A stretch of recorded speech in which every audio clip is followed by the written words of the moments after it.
Welcome to another edition of the It's Cavalier podcast. It's your boy Mack, and man, oh man, what a big night from Jaylen Tyson. I'm not gonna kid you. I don't really give a fuck. I don't care that the Cavaliers lost. Again, this is summer league. I'm looking for development. I'm looking for things that will carry over into the regular season for specific players. And tonight, we got a big performance. This is the performance that we were waiting on out of first round pick, 20th overall in Jaylen Tyson, doing so many of the things that we knew that he was capable of. Coming out of Cal, putting the ball in his hands, that was the biggest thing that I was waiting to see. Now, with Craig Porter Jr. out, this gave Tyson an opportunity to get a lot, and I mean a ton of on-ball reps, something that I just hadn't quite seen enough of in games 1 through 3, right? The first two games, he had the ball in his hands a little bit, but with Craig being out there and Luke and a couple other guys capable of handling the ball, it did not give him nearly enough on-ball reps to showcase what he can do with the ball in his hand, some of the facilitation. And I say that when I say that, I'm not going to sit here and say that we haven't seen some of the facilitation already in the first 3 games prior to tonight. But what we saw tonight was definitely awesome. JD says, I'm only mad Tyson couldn't get his triple-double that he definitely deserved. Tuna Sports says, we won't be back-to-back champs, but it's all good. All about progress from these guys. Tyson was playmaking. Indeed, he was. I have the clips all lined up here. This man was diming people up out there. Look at that pass to Luke Travers. I mean, some of the shit that this young man is doing out here, we saw him do it at the collegiate level with Cal, but it's a whole different environment playing against other pro level competition. Look at this pass here, man. I'm finally glad we got to see him pop. This motherfucker was dropping dimes. I mean, not to quote the old Dame Lillard, Kevin Love commercial, but look at some of these passes that he's making out here, man. It was awesome to see him do that. It made me feel like, hey, I've been saying, Caris LeVert, this is a final year of his deal, and I get that this is summer league, so I'm not going to try and overreact too much, but look at this shit, man. Look at some of these dimes that he's throwing. It makes me feel like the versatility that this guy has been able to display in such a limited capacity right now through 4 games. It makes me feel like he is the future in the rotation in regards to being that Caris LeVert type, right? Probably better in many regards out there due to the young age and upward projection in terms of how good he could potentially become. But I definitely am starting to believe more and more like he is going to end up being the Caris LeVert replacement, just based upon some of what we've seen from him. The rebounding, the facilitation, the drives inside, the unmitigated confidence to take and make triples. It is all there. Combine that with underrated defense out there. And I don't think that he's going to be a defensive stopper by any means, but I do believe that he will end up becoming a pretty solid team defender at the next level. And based upon what we've seen tonight, he can get the job done with the ball in his hands. Some of the rebounding, like you're seeing that some of these putbacks, some of these offensive boards, he's done this now in 4 straight games. And we knew that he's very, very capable at Cal. I mean, the dude put up 6.8 rebounds as the team's starting point guard. But you just love what you're seeing out here. That nasty triple that we just saw right there, the midi, I mean, the lobs, you're seeing literally every facet of the game from Tyson.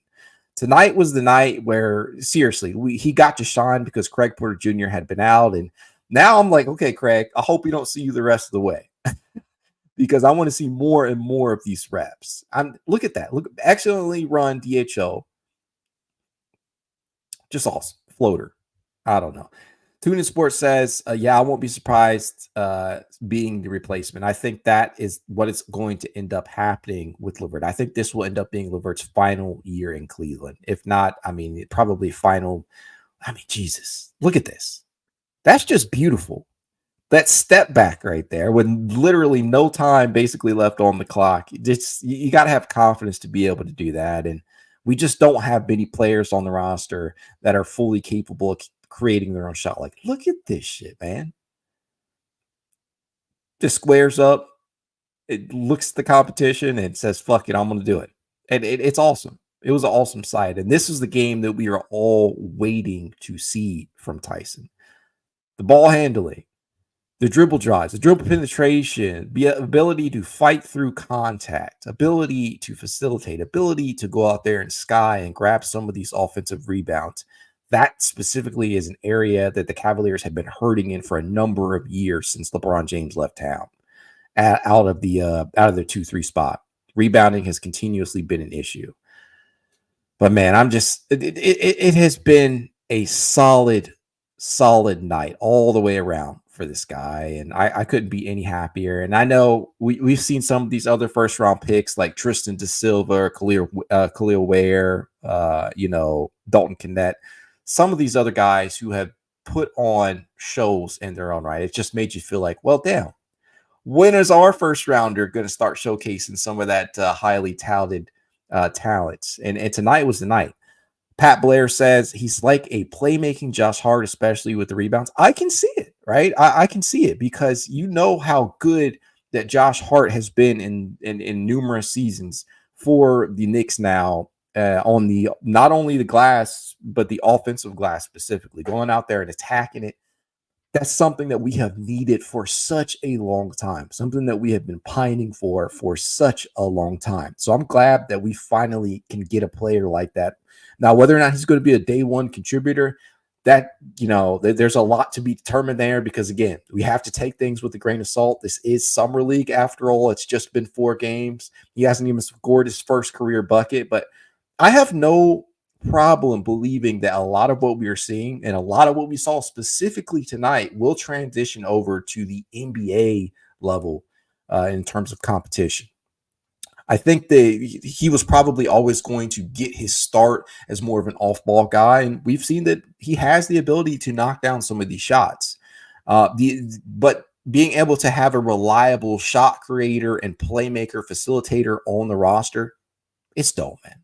It's dope. And it makes the sting of not having a free agent addition at the moment feel a little less like a sting, right? And to add on to that, getting Luke Travers, as I see TuneIn says down here, getting Luke Travers on the 2-way, that would make me feel even better because I feel like some of the skills that Travers is bringing to the table will probably look even better next to NBA caliber teammates, where they can actually use his skill set as a facilitator, as a rebounder, as a team defender. I think he'll probably look better in an NBA environment as opposed to Summer League, where everything is just kind of jumbled right now. Guys are really just trying to get their own shit together. But there are also moments when you see guys legitimately can impact the game, and no matter what team that they're playing on or, what environment they're in.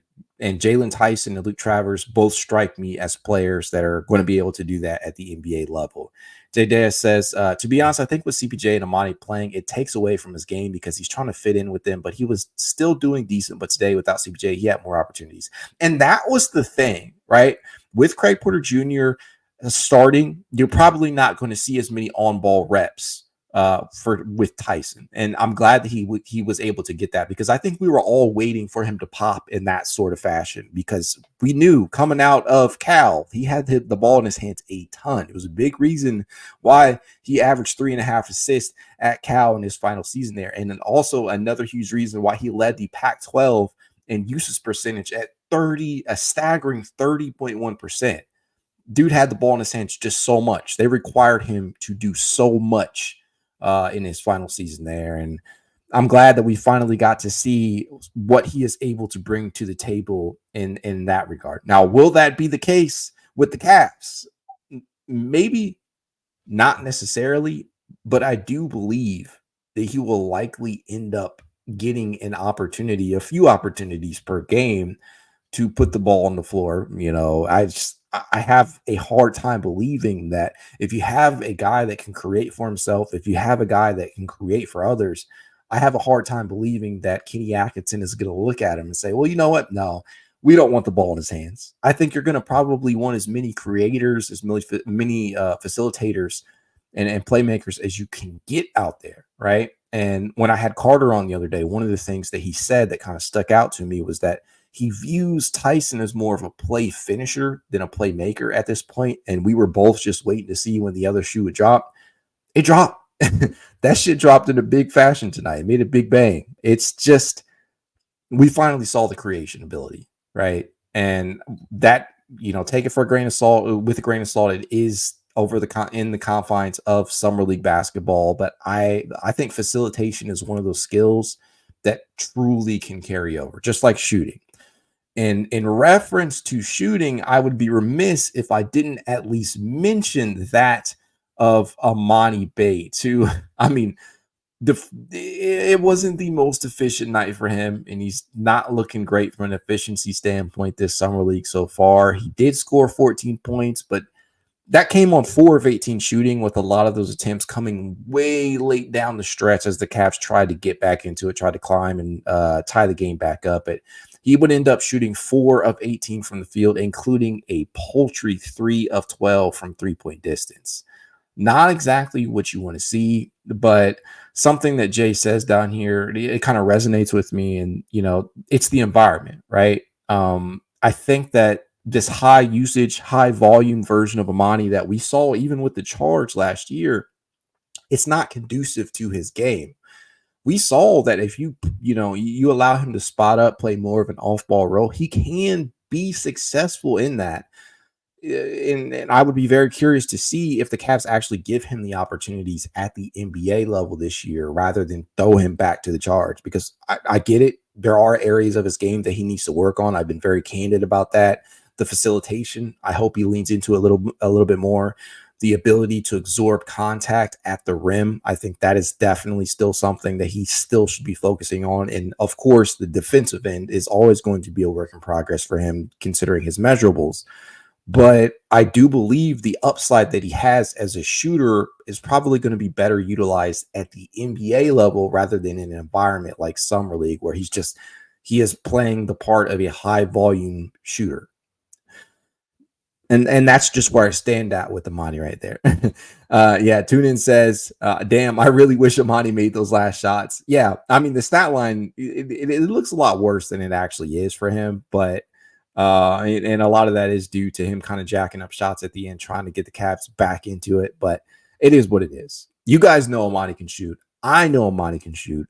What else can he bring to the table? I think that's what we're waiting on. But in the meantime, I hope the Cavs throw him a bone. I think in a Kenny Atkinson motion-based offense where guys can fly around screens and staggers and whatnot, and you can spot them up in the corners, I think there's something there with him at the NBA level right now. But whether or not he's going to get that chance, we'll have to see. We know that Kenny is pretty notorious for notorious is probably the wrong word. He is pretty well known for going deep into his bench. And I hope that is the case with the Cavaliers, because JB Bickerstaff, and this is where I will use the word notorious, JB Bickerstaff was notorious for not utilizing his bench enough. So I think that there is a solid case to be made where Emoni can actually get some minutes and maybe spot minutes, depending upon who is available. But I still think it would behoove the Cavs to give him those opportunities, because I just don't know what else can be learned right now from an environment like this. That's just where I sit at with Emoni, and I'm hoping that things change. I'm hoping that he ends up, because if I'm not mistaken, he was extended. He was tendered the qualifying offer, and which makes him a restricted free agent, right? So he has to be re-signed technically, I think. Don't quote me on that. But yeah, I think that he's going to end up getting another two-way, and I think that Luke Travers will get another two-way. Well, I think Luke Travers will get his first two-way, and I think that honestly, I don't know, right? I really don't know if it's going to be Pete Nance or somebody else, because they have 3. And I really don't know what direction they're going to go in with that. Who knows? Maybe they'll keep it open for the start of the season, but time will tell. Jaylen Tyson is already under contract. Craig Porter Jr. Right, is already under contract. So I really don't know what they're going to end up doing with the third two-way. I know that two of them should be reserved for Emoni and Travers at this point.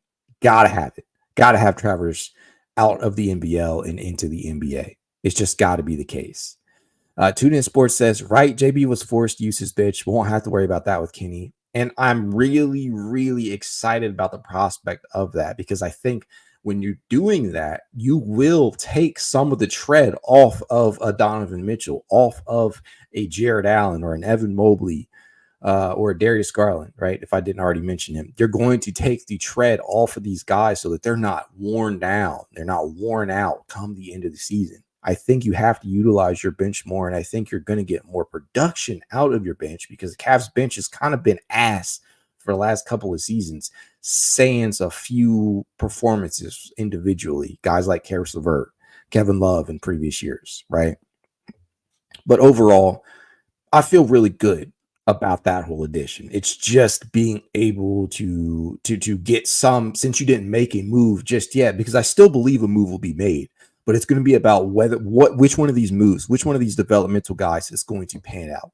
I think Jaylen Tyson is going to be a pretty quick contributor. It may not be out of the gates day one, but I do believe that he will end up being an immediate contributor in year one at some point.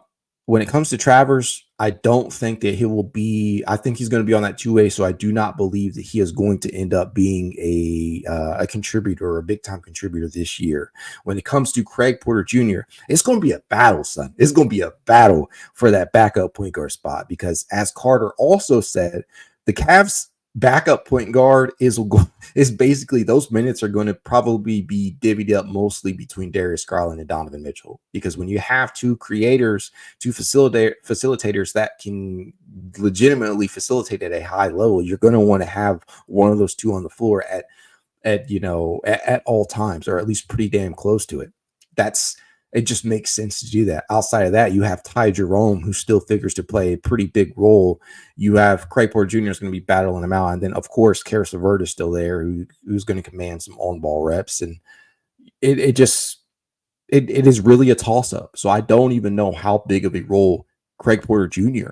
will end up playing this year. But he is no longer on a two-way. So I can really not worry about that too much. So we'll see, man. We will see. J47 says, am I the only one who doesn't understand playing Pete Nance so many minutes when DJ Burns gets none? No, bro. I thought I was alone in thinking that. I honestly want to see DJ get more burn. After losing so much weight and making so much progress in that area, I want to see DJ getting more minutes, and maybe in these last couple of summer league games, that's probably when that'll happen because that's generally when you see some of these guys who have been invited get more burn. Like tonight, Javon Graves, he didn't play. DJ, he didn't play. Gabriel Saboyan, he didn't play. Craig Porter Jr. obviously did not play. But even some of the reserves, right? And Dexter Dennis and Naquan Tomlin and Zaire Smith, they're not getting like tremendous amounts of minutes. They're playing, but it's not. We're not in a place right now where they're getting a lot of burn. But in those last couple of games is generally when we see that happen. But yeah, I hope DJ ends up getting some minutes, right? More minutes than he has gotten. Maybe a solid 15 to 20 from here on out with guys already having proven what they can bring to the table. Like if today was the last game that we see Travers or the last game that we see Tyson or Bates, I think we're going to see Burns play a hell of a lot more. But when it comes to since you've already brought up Pete Nance, I guess I should talk about him a little bit because he was second in field goal attempts tonight. 7 of 16 from the field, 2 of 8 from three-point distance. And I continue, despite him shooting just 25% tonight, I do believe that Pete's three-point shot is real. I do think that is a legitimate NBA caliber skill for him out of the 4 or 5 position. But I just don't see enough in other areas that really shows me that he can be an NBA caliber 4 or 5 moving forward. I just don't see it. And I get it. He scores 16 tonight, but that came with 2 rebounds as a big man and 3 assists. And I get it, right? Jaylen Tyson was skying for a ton of rebounds. He was constantly in position to snag them. So maybe that left guy's ass out, but I just haven't seen it. Pete Nance is not an outstanding rebounder. He is not some outstanding playmaker, facilitator. He can move the ball pretty well, but he is neither of those things, nor is he a tremendous defender. He can reject shots. He can, steal the ball and jam up passing lanes, but these are not NBA caliber skills that he showcases elsewhere. So I don't know where you guys are at with Pete, but I just don't see it.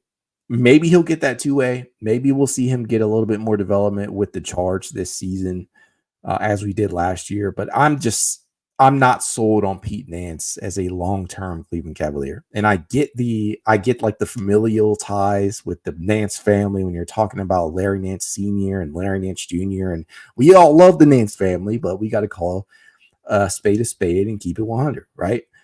Pete Nance, in my opinion, just does not look like an NBA caliber prospect. He does not look like an NBA caliber player. And there's nothing wrong with admitting that, nothing wrong with saying that. And maybe he'll make me eat my words. But right now, I'm going to just keep it 100. I just don't see it out of Pete Nance.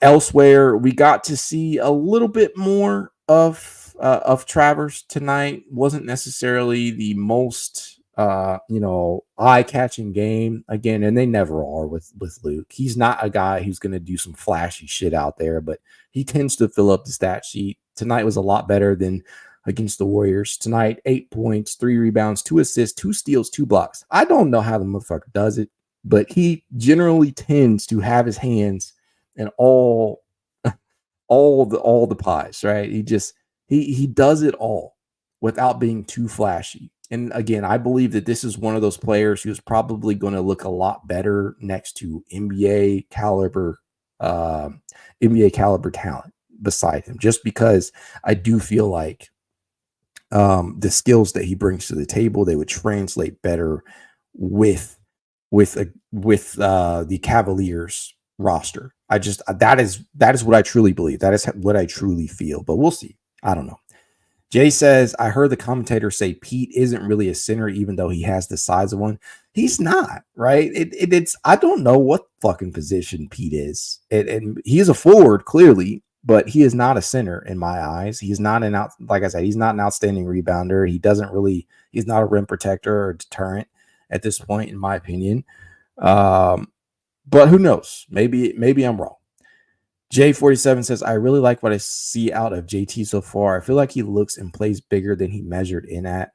Yeah, and take it from a guy who on draft night was not necessarily the biggest believer in the pick, especially in terms of the size, right? Another 6'5" guy, but he's legitimately in shoes 6'7", as we all know they play with shoes on. So he looks a lot bigger. He plays a lot bigger than initially indicated, and the ability to really get out there and get on that glass and absorb contact. I'm loving it, man. Along with all the other skills that he is apparently bringing to the table alongside that. So I have really liked what I've seen out of him too. Prior to tonight, he wasn't jumping off the stat sheet with anything. He was putting up decent stat lines outside of the 444 that he put up against the Golden State Warriors the other night, because they didn't count that triple. But the other games were fairly decent.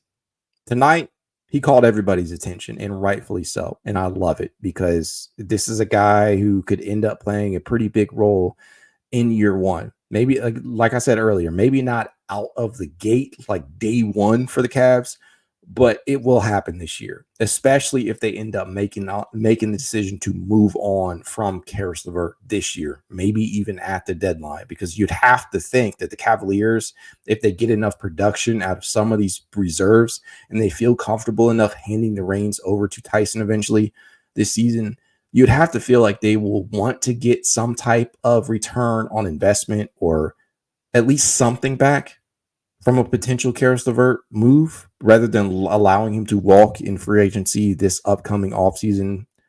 So I don't know. There's a lot of different directions that could go, but tonight's game makes you feel a hell of a lot better about the future, considering the Cavaliers just haven't really made a lot of haven't really made any other additions to the roster. And then I get it. We're hamstrung with the Okoro situation. There's a lot tied up in that right now in terms of decision making with the financials of it all, with this new CBA kind of fucking everything up. But it is what it is. This nights like tonight make you feel a hell of a lot better despite the loss, because who the hell cares if they lose in summer league, as long as they were competitive and you see things that will generally point to development or will carry over to the NBA level for the guys that will actually be suiting up for the Cavs or will make the charge this year. And that's exactly what we're going to end up seeing. Dennis D1112 says, you can't say Travers is going to be good with NBA caliber players, and he doesn't even believe in his shot in summer league. We don't need a small forward facilitator. We need a small forward that can score. I think that I don't necessarily agree with that, and here's why. You look at a player like Kyle Anderson, who is very similar in the fact that he's not a great shooter. He's had seasons where he shot decent on low volume, but he does everything else at such a good level or a high level that it renders the inability to create for himself a non-factor. And Luke Travers, not exactly the same player, but does a lot of the same things and fits in that same type of mold. I'm not going to sit up here and say that Luke Travers is like a surefire rotation piece in this year or next year. But what I will tell you is that I do believe that the skills that he has, that he can bring to the table, i.e. the facilitation, i.e. the rebounding, because Luke Travers is a pretty damn good rebounder at his size. He has real wing size. The team defense that he plays, it's all there. And it's very similar to a Kyle Anderson. Is he NBA ready right now? Maybe not in terms of being a contributor, a real contributor, but I do believe that his skill set will look a lot better next to NBA caliber talent. When you're passing to better shooters, guys who understand the game a little bit more and how to play within the confines of a team, because that is what he does over in the NBL, I think a solid argument can be made that yes, he will actually look better next to NBA caliber competition and talent. But that's just my opinion. I'm not going to sit up here and act like I know it all, but I do believe that that is the case with him. But we'll see. We shall definitely see. Fetty says, I assume most of our guys in Summer League, except JT, will end up in G League. Most likely, right? Travers, if he's brought over, will most certainly play a high or a high minute role in the G League with the charge. Emoni needs another year of development in terms of some of these other skills that we need to see out of him. And that's just where we're at right now. Everybody else, Pete included, they're going to be playing with the charge or not with the charge at all. TuneIn says Luke Travers hoping to be on the Cavs this year in some capacity, right? I think me and you both believe that Travers is going to, at the very least, be on a 2A with the Cavs, because I just don't think that there's anything else that nothing else that he can do in the NBA, the NBL, that will make him a better player in this type of environment. We need to see him with the Cavs. I think just being around the team, being around the organization that drafted him, and being able to coach him up on specific areas, indefinitely more helpful to me, in my opinion, than having him serve another year with the whatever team that he would be with the NBL, whether that be Melbourne United once more or Perth or some other team. But yeah, I'm hoping that he is with the Cavaliers at some capacity for the 2024-25 season. But man, so much that we got to see tonight. A hell of a lot better feeling, watching this game than I had watching the Golden State game, where it just kind of felt like nothing was going right for this team and everything was going right for Golden State. All the shots were dropping. I just felt like they played a much cleaner game tonight, and the guys were in position. Couldn't pull out the W, but I'm in a good place right now.